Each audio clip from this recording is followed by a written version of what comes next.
നമസ്കാരം. ഇന്നത്തെ പ്രധാന വാർത്തകളുമായി ഷാജി കടക്കൽ. ഇന്ന് ജൂൺ 13 വെള്ളി 2025 വാർത്തകളിലേക്ക്.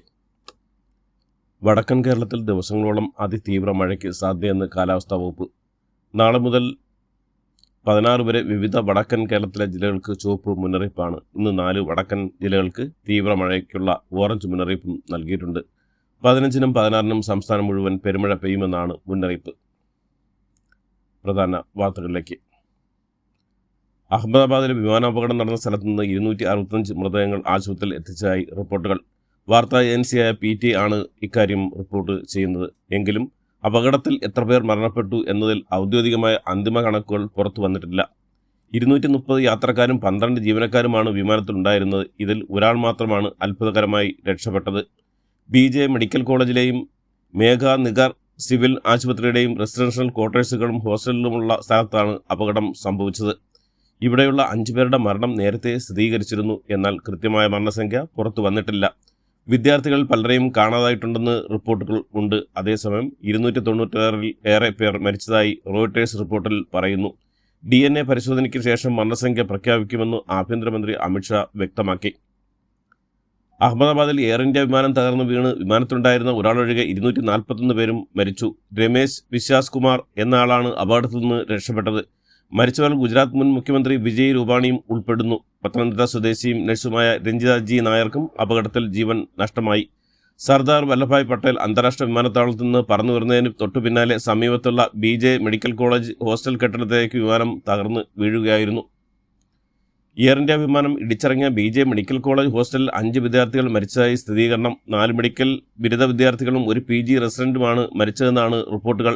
വിമാനം ഹോസ്റ്റൽ കെട്ടിടത്തിന് മുകളിലേക്ക് വീണ് കത്തുകയായിരുന്നു എന്നാണ് ദൃക്സാക്ഷികൾ പറയുന്നത്. ഇവിടെ ഉണ്ടായിരുന്ന വിദ്യാർത്ഥികളെയാണ് ആദ്യം പരിക്കുകളോടെ ആശുപത്രിയിൽ പ്രവേശിപ്പിച്ചത്. വിമാനം തകർന്ന് വീണ മെഡിക്കൽ ഹോസ്റ്റലിൽ 400-ലധികം പേരുണ്ടായിരുന്നു. ഇവരിൽ 20 പേർക്ക് ഗുരുതരമായി പരിക്കേറ്റുണ്ടെന്നാണ് വിവരങ്ങൾ.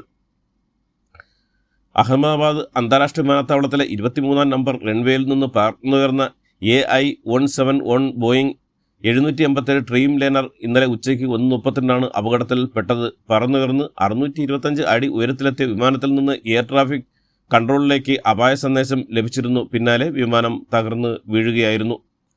അപകടത്തിൽപ്പെട്ട വിമാനത്തിൽ 230 പേർ യാത്രക്കാരും 12 പേർ ക്യാബിൻ ക്രൂ അംഗങ്ങളും ഉൾപ്പെടെ 242 പേരാണ് ഉണ്ടായിരുന്നത്. ഇതിൽ 169 ഇന്ത്യക്കാരും 53 ബ്രിട്ടീഷ് പൗരന്മാരും 7 പോർച്ചുഗീസുകാരും 1 കനേഡിയൻ പൗരനും യാത്രക്കാരുടെ ലിസ്റ്റിലുണ്ട്. അഹമ്മദാബാദിലുണ്ടായ വിമാന ദുരന്തത്തിൽ കൊല്ലപ്പെട്ട ഗുജറാത്ത് മുൻ മുഖ്യമന്ത്രി വിജയ് രൂപാണി 2016 മുതൽ 2021 വരെ 2 വട്ടമാണ് മുഖ്യമന്ത്രിയായത്. സംസ്ഥാനത്തെ BJPയുടെ കരുത്തരായ നേതാക്കളിൽ ഒരാളായി അറിയപ്പെടുന്ന വിജയ് രൂപാണി 2 വട്ടം നിയമസഭാ അംഗം, സംസ്ഥാന ക്യാബിനറ്റ് മന്ത്രി, രാജ്യസഭാ അംഗം എന്നിങ്ങനെ അനേക ചുമതലകൾ വഹിച്ചിട്ടുണ്ട്. ലണ്ടനിലുള്ള മകളെ കാണാനുള്ള യാത്രക്കിടെയാണ് വിജയ് രൂപാണി അപകടത്തിൽപ്പെട്ടത്. അഹമ്മദാബാദിലെ വിമാന ദുരന്തത്തിൽ മരിച്ച മലയാളി രഞ്ജിത ഗോപകുമാരൻ നായർ പത്തനംതിട്ട തിരുവല്ല പുല്ലാട്ട് സ്വദേശിയാണ്.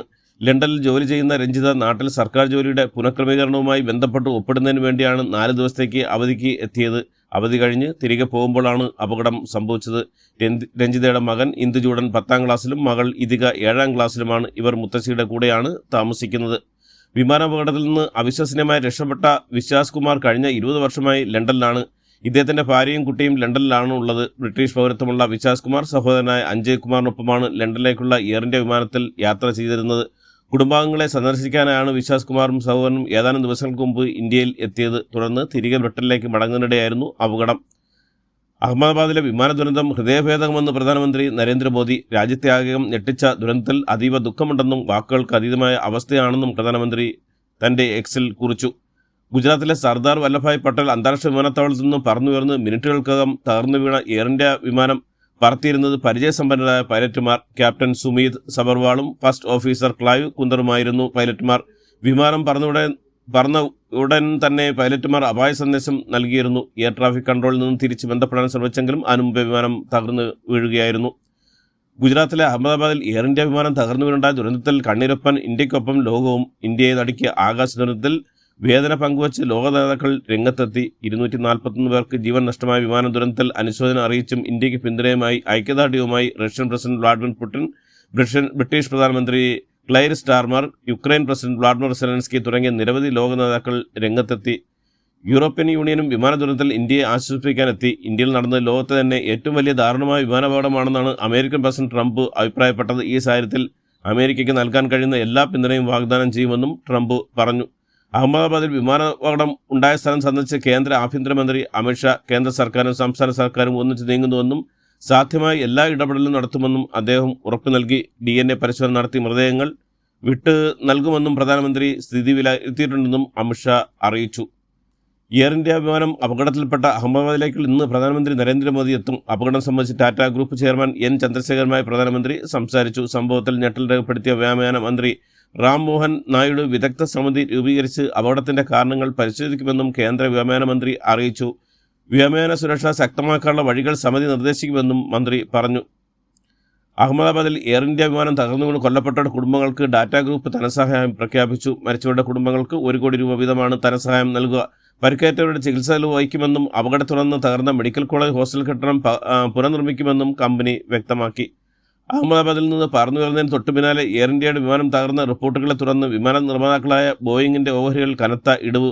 US പ്രീ മാർക്കറ്റ് വ്യാപാരത്തിൽ 8% ഇടിവാണ് ഓഹരി വിലയിൽ രേഖപ്പെടുത്തിയത്. രാജ്യത്തെ നടത്തിയ അഹമ്മദാബാദ് വിമാനാപകടത്തിൽ 204 മൃതദേഹങ്ങൾ കണ്ടെത്തി. മൃതദേഹങ്ങൾ കൈമാറുന്നതിനിടെ അടുത്ത ബന്ധുക്കളുടെ DNA സാമ്പിൾ ശേഖരണം തുടങ്ങി. BJ മെഡിക്കൽ കോളേജിലെ കസോദി ഭവനിലാണ് രക്തസാമ്പിൾ ശേഖരണ നടപടി തുടങ്ങിയത്. ഗാന്ധിനഗർ ഫോറൻസിക് ലാബിലാണ് DNA പരിശോധന നടത്തുക. കേരള തീരത്ത് വീണ്ടും ചരക്ക് കപ്പൽ തീപിടുത്തം. കോസ്റ്റ് ഗാർഡിന്റെ വേഗത്തിലുള്ള ഇടപെടൽ തീ നിയന്ത്രണ വിധേയമാക്കി. സിംഗപ്പൂർ പതാകയുള്ള MV ഇന്റർനാഷണൽ ടെനാസിറ്റി എന്ന ചരക്ക് കപ്പലിനാണ് തീപിടുത്തം ഉണ്ടായത്. ഇന്നലെ രാവിലെ 8:40 കപ്പലിലെ ഡെക്കിൽ സൂക്ഷിച്ചിരുന്ന ഒരു കണ്ടെയ്നറിൽ തീപിടിച്ചതായി റിപ്പോർട്ട് ചെയ്യപ്പെടുന്നത്. മലേഷ്യയിലെ പോർട്ടുഗാങ്ങിൽ നിന്ന് പുറപ്പെട്ട കപ്പൽ 1387 കണ്ടെയ്നറുകളും 25 ഫിലിപ്പീൻ സ്വദേശികളുമായ ജീവനക്കാരും ഉണ്ടായിരുന്നു. വടക്കൻ കേരളത്തിൽ ദിവസങ്ങളോളം അതിതീവ്ര മഴയ്ക്ക് സാധ്യതയെന്ന് കാലാവസ്ഥാ വകുപ്പ്. നാളെ മുതൽ 16 വരെ വിവിധ വടക്കൻ കേരളത്തിലെ ജില്ലകൾക്ക് ചുവപ്പ് മുന്നറിയിപ്പാണ്. ഇന്ന് 4 വടക്കൻ ജില്ലകൾക്ക് തീവ്ര മഴയ്ക്കുള്ള ഓറഞ്ച് മുന്നറിയിപ്പും നൽകിയിട്ടുണ്ട്. ദേശീയപാത നിർമ്മാണം എന്ന് പൂർത്തിയാകുമെന്ന് അറിയിക്കണമെന്ന് ഹൈക്കോടതി. ഇക്കാര്യത്തിൽ കൃത്യമായ സമയപരിധി അറിയിക്കാനാകില്ലെന്ന് ദേശീയപാത അതോറിറ്റി അറിയിച്ചതിന് പിന്നാലെയാണ് ജസ്റ്റിസ് ദേവൻ രാമേന്ദ്രന്റെ ഈ നിർദ്ദേശം. രാമനാട്ടുകര വാളഞ്ചേരി മേഖലയിൽ IIT-യിൽ നിന്നുള്ള വിദഗ്ധ പരിശോധന നടത്തിയെന്നും വിശദമായ മറുപടി നൽകാൻ സമയം അനുവദിക്കണമെന്നും ദേശീയപാത അതോറിറ്റി അറിയിച്ചു. നിലമ്പൂർ ഉപതെരഞ്ഞെടുപ്പിൽ ഇടതു വലത് മുന്നണിയിൽ മുന്നോട്ട് വയ്ക്കുന്ന ജമാഅത്തെ ഇസ്ലാമി മദനി രാഷ്ട്രീയം കേരളത്തിന് അപകടകരമാണെന്ന് BJP സംസ്ഥാന അധ്യക്ഷൻ രാജീവ് ചന്ദ്രശേഖർ. നിലമ്പൂരിൽ CPM-നെതിരെ വർഗീയ പ്രചരണം നടത്തുന്ന പരാതിയിൽ പോലീസ് കേസെടുത്തു. LDF മണ്ഡലം കമ്മിറ്റി കൺവീനറുടെ പരാതിയിലാണ് നിലമ്പൂർ പോലീസ് കേസെടുത്തത്. കോഴിക്കോട് പന്തിരാമംഗിൽ സ്വകാര്യ ബാങ്ക് ജീവനക്കാരെ കബളിപ്പിച്ച് 40 ലക്ഷം രൂപയുമായി യുവാവ് കടന്നു കളഞ്ഞെന്ന കേസിൽ അടിമുടി ദുരൂഹത തുടരുന്നു. പണം നഷ്ടമായ ബാങ്ക് ശാഖയിലെ 8 ജീവനക്കാരെ പോലീസ് വീണ്ടും വിശദമായി ചോദ്യം ചെയ്യുകയാണ്. പ്രതി ഷിബിൻ ലാൽ പണവുമായി കടന്നുകളയാൻ ഉപയോഗിച്ച സ്കൂട്ടർ പോലീസ് കണ്ടെത്തി. വമ്പൻ ആസൂത്രണത്തോടെ നടത്തിയ തട്ടിപ്പിലെ മുഖ്യപ്രതിയെ കണ്ടെത്താൻ പോലീസ് അന്വേഷണം കർണാടകയിലേക്കും വ്യാപിച്ചു. രാജ്യത്തെ സജീവ കോവിഡ് കേസുകൾ 7000 കടന്നു. ഇന്നലെ രാവിലെ വരെയുള്ള കണക്കുകൾ പ്രകാരം 7154 കോവിഡ് കേസുകളാണ് റിപ്പോർട്ട് ചെയ്തിരിക്കുന്നത്. മഹാരാഷ്ട്രയിൽ നിന്ന് 2ഉം മധ്യപ്രദേശിൽ 1ഉമായി കോവിഡ് സംബന്ധമായ 3 മരണങ്ങളും റിപ്പോർട്ട് ചെയ്തിട്ടുണ്ട്.